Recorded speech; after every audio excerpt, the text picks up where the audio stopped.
Hi friends, welcome back to my channel. Karthika Deepam సీరియల్లో ఈరోజు ఏం జరుగుతుందో అయితే తెలుసుకుందామా. పెద్ద ట్విస్ట్ ఏంటంటే సుమిత్ర అనే ఆ తాళి దొంగతనం చేసింది. అది ఎలా జరిగింది అనేది కనుక తెలుసుకోవాలి అనుకుంటే కనుక ఈ ఎపిసోడ్ని అయితే పూర్తిగా చూసి లైక్ చేయండి. అలాగే కార్తీక దీపం డైలీ ఏం జరుగుతుందో అప్డేట్స్ కొరకైతే మన ఛానల్ తప్పకుండా సబ్స్క్రైబ్ చేసుకోండి. ఎపిసోడ్లోకి వెళ్ళిపోతే ఇంకా కార్తీక దీప పెళ్ళి అయితే అంగరంగ వైభవంగా జరిగిపోతుంది. జరిగిన తర్వాత మరి హోమం చుట్టూ 7 అడుగులు వేయాలి కదా. అందుకని చెప్పేసి ఇంకా కార్తీక దీప అయితే ఒకరి చేతులు ఒకరు చిటికెన వేలు పట్టుకొని ఆ హోమం చుట్టూ 7 అడుగులు నడుస్తాడనమాట. నడిచిన తర్వాత పంతులు గారు చెప్తారు, బాబు మీరు వెళ్ళి దంపతులు ఇద్దరు కూడా పెద్దవాళ్ళ దగ్గర ఆశీర్వాదం తీసుకోండి అని చెప్తారు. చెప్పగానే ఇంకా దీప అలాగే కార్తీక్ కూడా కాంచన దగ్గరకు వచ్చి ఆశీర్వాదం తీసుకోవడానికి నిలబడతారు. నిలబడి ఉన్నప్పుడు కాంచన అంటుంది, ముందు నా దగ్గర కాదురా కార్తీక్, ముందు మీ తాత దగ్గర తీసుకోండి, పెద్ద ఆయన కదా, ఇంటికి పెద్ద కదా, వెళ్ళి తాత దగ్గర ఆశీర్వాదం తీసుకోండి అని చెప్పగానే ఇంకా వీళ్ళిద్దరూ కూడా శివనారాయణ దగ్గరికి ఆశీర్వాదం తీసుకోవడానికి వస్తారు. అప్పుడు శివనారాయణ, ముందు మీ అమ్మ నాన్న దగ్గర ఆశీర్వాదం తీసుకోండిరా అని చెప్పేసి శివనారాయణ అంటూ ఉంటాడు.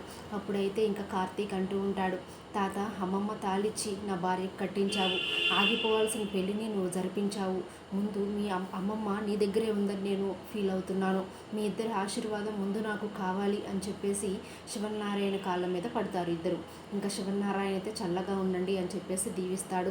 ఆ తర్వాత కాంచన అలాగే శ్రీధర్ ఆశీర్వాదం కోసం కాంచన దగ్గరికి వచ్చినప్పుడు ఇంకా శ్రీధర్ అనుకుంటూ ఉంటాడు, ఇచ్చి నా బ్రతుకు నేనే ఆశీర్వదిస్తున్నానా, పెళ్ళి జరగకూడదు అని కోరుకున్న నేనే ఆశీర్వదించాల్సిన టైం వచ్చింది, తప్పదు కదా అని చెప్పేసి చల్లగా ఉండమని చెప్పేసి శ్రీధర్ అలాగే కాంచన కూడా దీవిస్తూ ఉంటుంది. మీ ఇద్దరు కూడా ఒకరినొకరు అర్థం చేసుకుంటూ ఎప్పుడు కూడా సంతోషంగా ఉండాలి నాన్న అని చెప్పేసి కాంచన ఆశీర్వదిస్తుంది. తర్వాత కాంచన చెప్తూ ఉంటుంది, అత్తయ్య మామయ్య దగ్గర కూడా ఆశీర్వాదం తీసుకోరా అని చెప్పేసి చెప్పినప్పుడు ఇంకా దీపకు చెప్తూ ఉంటుంది కాంచన, దీప వెళ్ళి మీ అమ్మ మీ నాన్న దగ్గర ఆశీర్వాదం తీసుకోండి, మీ ఇద్దరు కొత్త జంట అని చెప్పగానే దీప కార్తీక్ వెళ్ళి ఇంకా వాళ్ళ దగ్గర ఆశీర్వాదం తీసుకుంటారు. ఇంకా సుమిత్ర అయితే మొహమొకలాగా పెట్టుకొని చల్లగా ఉండండి అని చెప్పేసి దీవిస్తుంది. దశరథ అయితే హ్యాపీగా ఉన్నానరా ఎప్పుడు కూడా అని చెప్పేసి దీవిస్తాడు. తర్వాత ఇంకా కార్తీక్ అంటూ ఉంటాడు, పారు రావా, నీ ఆశీర్వాదం నాకు వద్దా అని చెప్పేసి అడిగినప్పుడు పారిజాతం అయితే మీ తాత దగ్గర ఆశీర్వాదం తీసుకున్నావు కదరా, మీ తాత ఇస్తే నేను ఇచ్చినట్లే అని చెప్పేసి పారిజాతం చాలా వెటకారంగా మాట్లాడుతూ ఉంటుంది. ఇంకా అందరూ కూడా ఇప్పుడు కాంచన అంటూ ఉంటుంది, నాన్న అందరం కలిసి ఒక సెల్ఫీ తీసుకుందాము, ఎందుకంటే ఈ ఫోటో మనకు చాలా గుర్తుగా ఉంటుంది నాన్న అని చెప్పగానే శివనారాయణ అయితే అలాగే కాంచన ఫోటో తీసుకుందాము అని చెప్పేసి అందరూ కూడా సంతోషంగా గ్రూప్ ఫోటో అయితే దిగుతారు. దిగిన తర్వాత ఇంకా పదండి అందరూ భోజనం చేద్దాము, వెళ్ళిన తర్వాత భోజనం చేయడం ఆనవాయితీ కాబట్టి తప్పకుండా అందరం భోజనం చేయాలి అని శివనారాయణ చెప్పగానే ఇంకా అందరూ కూడా బంతిలాగా వరుసగా కూర్చొని భోజనం చేస్తూ ఉంటారు. ఇంకా పని మనిషి అయితే వడ్డిస్తూ ఉంటుంది.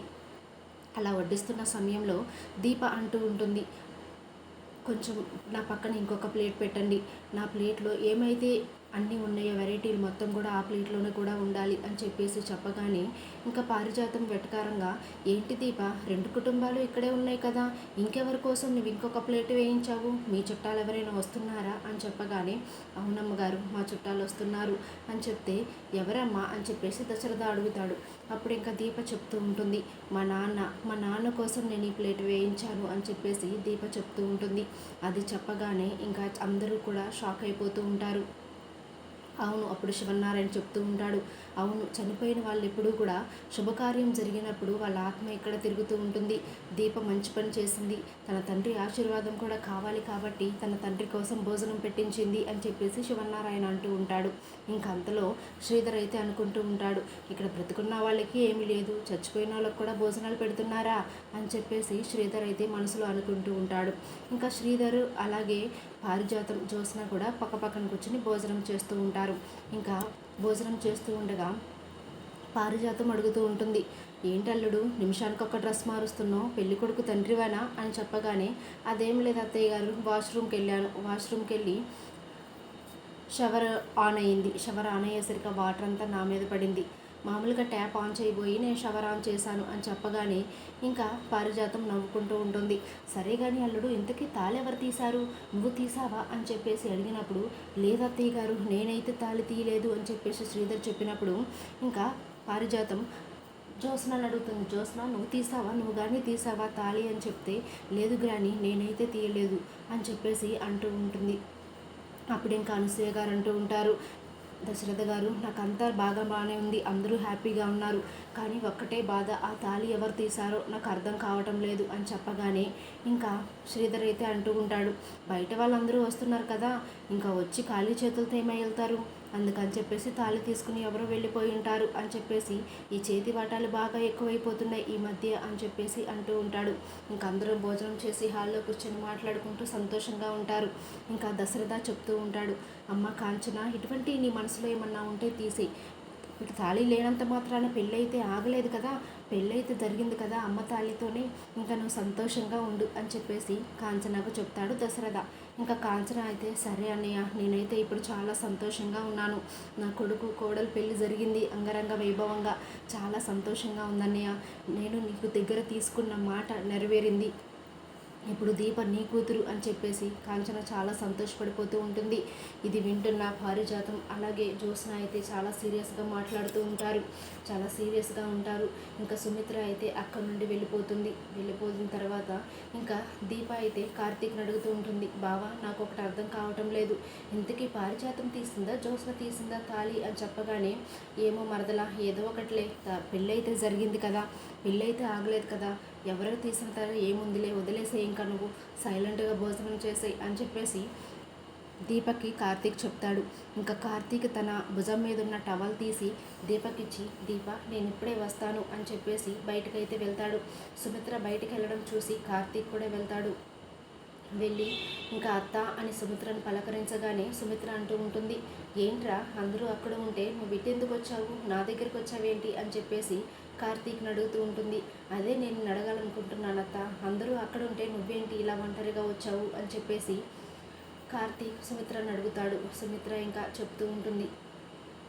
ఇంకా కార్తీక్ అంటూ ఉంటాడు, నీ మనసు ఏమీ బాగోలేదత్త కదా, నాకు తెలుస్తుంది నీ మొహంలోనే అని చెప్పగానే సుమిత్ర అయితే, నీకెలా తెలుస్తుందిరా నా మనసు బాగోలేదని అంటే, తాళి దొంగతనం చేసావు కదత్త, తాళి తీసిన నీ మనసు ఎలా మనసు ప్రశాంతంగా ఉంటుంది అని చెప్పగానే ఒక్కసారిగా సుమిత్ర షాక్ అయిపోతూ ఉంటుంది.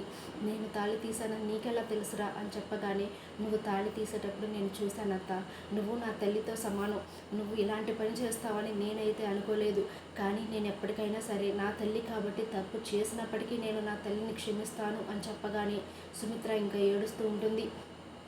ఇంకా కార్తీక్ అంటూ ఉంటాడు, ఇది ఇంతటితోనే వదిలేస్తున్నానత్త, నేనైతే ఈ విషయం ఎవరికి చెప్పను, ఈ ఇంట్లో నుండి బయటికి వెళ్ళగానే ఈ విషయం మర్చిపోతాను, నువ్వు ఇలాంటి తప్పు చేస్తావని నేను అసలు అనుకోలేదు, అయినా నా తల్లివి అని చెప్పేసి నేను అనుకున్నాను, నా తల్లి తర్వాత నువ్వు తల్లివి, మా అమ్మ నువ్వు చాలా మంచి ఫ్రెండ్స్, ఈ విషయం తెలిసిందంటే మా అమ్మ ఊరుకోదు అని చెప్పేసి అక్కడి నుండి అయితే వెళ్ళిపోతాడు.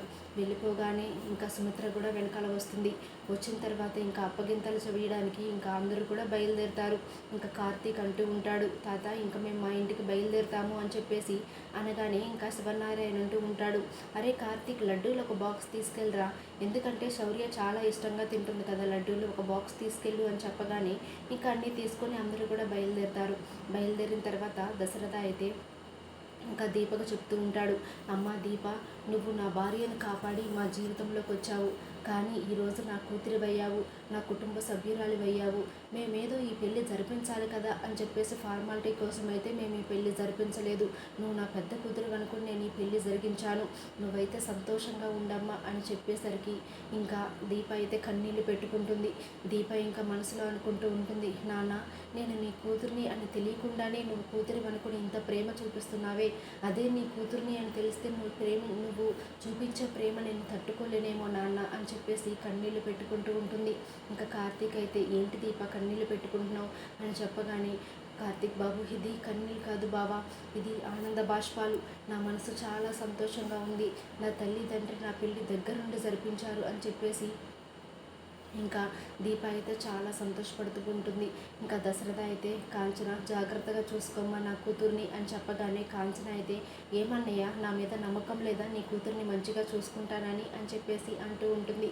ఇంకా అందరూ కూడా కాంచన అడుగుతూ ఉంటుంది, అన్నయ్య వదినేది కనిపించడం లేదు అనగానే సుమిత్ర ఇంకా అప్పుడే వస్తుంది. వచ్చి ఇక్కడే ఉన్నాను వదిన అని చెప్పేసి అంటూ ఉంటుంది. వెళ్ళొస్తాం వదిన అని చెప్పగానే సరే అని చెప్పేసి సుమిత్ర చెప్తుంది. ఇంకా కార్తీక్ అయితే దీప వెళ్దామా అని చెప్పేసి అంటూ ఉంటాడు. ఈలోపు అయితే దశరథ చెప్తూ ఉంటాడు, కార్తీక్ నా కూతుర్ని నువ్వు కన్నీరు రాకుండా చూసుకుంటావన్న విషయం మాకు తెలుసు, మాకంటే నువ్వే బాగా చూసుకుంటావన్న విషయం నాకు తెలుసు, కానీ కన్నీళ్లు రాకుండా చూసుకోమని చెప్తున్నానురా నా కూతుర్ని. నా కూతురు చెయ్యి నీ చేతిలో పెడుతున్నాను, ఈ రోజు నుంచి నా కూతుర్ని నువ్వే మంచిగా చూసుకోవాలి అని చెప్పేసి దశరథ అయితే కార్తీక్ చెప్తాడు. ఇంకా కార్తీక్ అయితే చాలా సంతోషపడిపోతూ ఉంటాడు. ఇంకా జ్యోత్స్న అయితే చూసావా గ్రాని డాడీ ఎలా మాట్లాడుతున్నాడో, పెద్ద కూతురు అంట దీప, మరి నేనే కూతురిని, ఉన్నది నేను అక్క కూతురిని అయితే ఈ మధ్యలో వచ్చిన కూతురికి ఇన్ని హంగుల, ఇన్ని ఆర్భాటాలా అని చెప్పేసి జ్యోత్స్న అంటూ ఉంటుంది. ఆ మాటలకి ఇంకా శ్రీధర్ అయితే అనుకుంటూ ఉంటాడు, అమ్మో ఈ ప్రేమలు నేను చూడలేను, నిజంగా ఈ ప్రేమలు నేను చూడలేక చచ్చిపోతున్నాను, ఎప్పుడైపోతుందో ఏంటో ఈ కార్యక్రమం అని చెప్పేసి శ్రీధర్ మనసులో అనుకుంటూ ఉంటాడు. ఇంకా పారిజాతం అంటూ ఉంటుంది, పోనీలేవే ఈరోజు దీపరోజు కదా వదిలేసి, వాళ్ళు ఎలాగోలా ఉంటారులే, ఈ ఒక్కరోజుకి వదిలేసి దాన్ని చావద్దు చూస్తుంది అని చెప్పేసి పారిజాతం అంటూ ఉంటుంది. ఈ విధంగా అందరూ కూడా చాలా సంతోషపడిపోతూ ఉంటారు. కానీ కార్తీక్ అయితే సుమిత్ర తాళి దాచిన విషయం అయితే ఎవరికి చెప్పడు, తన మనసులోనే ఉంచుకొని బాధపడుతూ ఉంటాడు. ఇంకా ఆలోచించుకుంటూ ఉంటాడు కార్తీక్, ఏంటి సుమిత్ర అత్తయ్య ఎలా చేసింది, నా కన్న తల్లితో సమానమని నన్ను పెంచిందని సుమిత్ర అత్తను నేను ఎంతో ప్రేమించాను, కానీ ఈరోజు పెళ్ళి జరగకూడదు అని తాళి దాచేసింది. నేనైతే చాలా ఆశ్చర్యపోయాను, అత్తయ్య ఏంటి ఇలాంటి పని చేస్తుంది అని. కానీ అత్తయ్య ఇలాంటి పని చేసింది, తల్లి తర్వాత తల్లి అనుకున్నాను, కానీ నా తల్లి ఇలా చేస్తుందని నేను అనుకోలేదు. నా కన్న తల్లి కంటే నా అత్తే నన్ను పెంచింది, అలాంటి కొడుకు లాంటి నా భార్య తాళి, నేను కట్టాల్సిన తాళిని తీసేసుకుంది అని చెప్పేసి కార్తీక్ అయితే బాధపడుతూ ఉంటాడు. ఒక పక్క జ్యోత్స్న అయితే ఇంకా మనసులో అనుకుంటూ ఉంటుంది, ఏంటి అసలు ఇది, నా మెడలో పడాల్సిన తాళి దీప మెడలో పడింది, అలాగే అమ్మమ్మ నాన్నమ్మ దాంట్లో పడాల్సిన అక్కడ నాన్నమ్మ తాళి కూడా దీప మెడలోనే పడింది. అసలు ఈ విధి రాత ఏంటో నాకు అర్థం కావటం లేదు, కావాలనే విధి వీళ్ళను దగ్గర చేసిందా, ఎక్కడో ముత్యాలంపాడులో ఉన్న దీప ఈ ఊరు రావడం ఏంటి, అది కూడా మమ్మీకి తలకు దెబ్బ తగిలితే దీప పాడడం ఏంటి, దీప మా ఇంట్లోకి రావడం ఏంటి, బావను పెళ్లి చేసుకోవడం ఏంటి, అసలు ఏమీ అర్థం కావటం లేదు నాకు, ఈ దేవుడు కూడా నాకు సపోర్ట్ చేయడం లేదు అని చెప్పేసి ఇంకా జ్యోత్స్న అయితే బాగా మదన పడిపోతూ ఉంటుంది. ఇంకా పారిజాతం అడుగుతూ ఉంటుంది, ఏంటి జ్యోత్స్న ఏంటి ఓ ఆలోచిస్తున్నావు, జరగాల్సిందంతా జరిగిపోయింది, ఛాలెంజ్లో వాడే గెలిచాడు, రేపు నుంచి వాడి ఎచ్చు మనం చూడలేము, వాడి చేష్టలు మనం చూడలేము, వాడి మాటలు మనం వినలేము, ఇంకా రేపటి నుంచి కార్తీక్ బిహేవియరే వేరుగా ఉంటుంది, నీకు తెలుసు కదా, వాడు ఎప్పుడు గెలుస్తూనే ఉంటాడు, వాడిని గెలిపించడానికి ఛాన్స్ కూడా మనమే ఇస్తున్నామే, అదే మన దరిద్రం అని చెప్పేసి పారిజాతం అంటూ ఉంటుంది.